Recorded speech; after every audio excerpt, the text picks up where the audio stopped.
Friends आपण important question जे ते डिस्कस करत होतो। त्यामध्ये आपण एसपीचे इम्पॉर्टंट क्वेश्चन मधला प्रश्न क्रमांक 4, प्रश्न क्रमांक 5, प्रश्न क्रमांक 6, प्रश्न क्रमांक 7 डिस्कस करून झालेले आहे। या अगोदर इकॉनॉमिक्स आणि ओसीएमचे सुद्धा इम्पॉर्टंट क्वेश्चन आपण दिलेले आहे। ते व्हिडिओ तुम्ही चॅनलच्या प्लेलिस्टमध्ये जाऊन बघू शकता किंवा वरती आय बटनमध्ये लिंक दिलेली आहे। आज आपण प्रश्न क्रमांक 8 पुढील प्रश्नाची उत्तरे लिहा।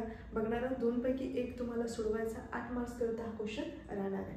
सो हाय, मी प्रोफेसर निशा अकॅडमीमध्ये तुमचं वेलकम। जर तुम्ही चॅनलवर नवीन असाल तर नक्की चॅनल सबस्क्राइब करा, बेल आयकॉन प्रेस करायला विसरू नका, जेणेकरून प्रत्येक व्हिडिओचे नोटिफिकेशन तुम्हाला मिळत राहील।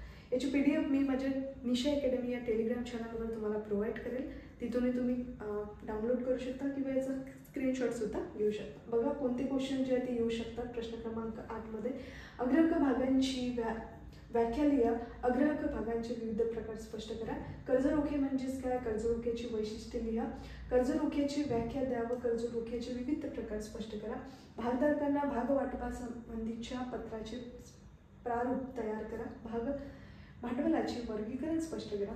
समहक्क भाग म्हणजेच काय, त्याची वैशिष्ट्ये स्पष्ट करा। कर्जरोखे विक्रीच्या कंपनी कायदा 2013 मधील तरतुदी स्पष्ट करा। कर्जरोखे विक्रीची कार्यपद्धती स्पष्ट करा। अग्रहक भाग म्हणजेच काय, त्याची वैशिष्ट्ये लिहा। भाग वाटपाच्या कायदेशीर किंवा त्याला दुसरा शब्द आहे वैधानिक, त्याला अजून म्हणता येतात नियामक तरतुदी स्पष्ट करा। भाग वाटप कार्यपद्धती थोडक्यात स्पष्ट करा। त्यानंतर बघा अगदी थोडेच प्रश्न मी देते। संस्थात्मक वित्त व्यवस्थेचे महत्त्व विशद करा। खेळते भांडवल निश्चित करणाऱ्या घटकांवर चर्चा करा।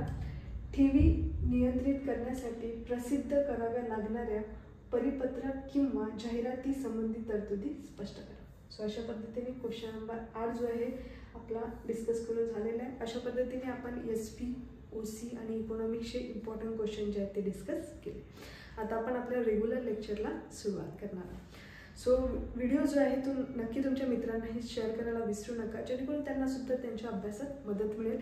इवन अभ्यास कसा करावा यावरही मी सेपरेट व्हिडिओ बनवलेला होता, त्याची इन्फॉर्मेशन सुद्धा दिलेली आहे। तरी मी एकदा सांगते, अभ्यास कसा करावा तुम्ही निशा अकॅडमी म्हणून यूट्यूबवर सर्च करू शकता, त्या ठिकाणी तुम्हाला व्हिडिओ मिळेल। तर डेफिनेटली त्या व्हिडिओची मदत होईल तुम्हाला अभ्यास करताना।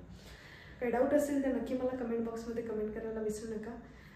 सो परत भेटूया एका नवीन टॉपिकसोबत। पण त्यानंतर अभ्यास करत राहा, दुसऱ्यांना मदत करत राहा आणि बघत राहा Nisha academy. Thank you, thanks for watching.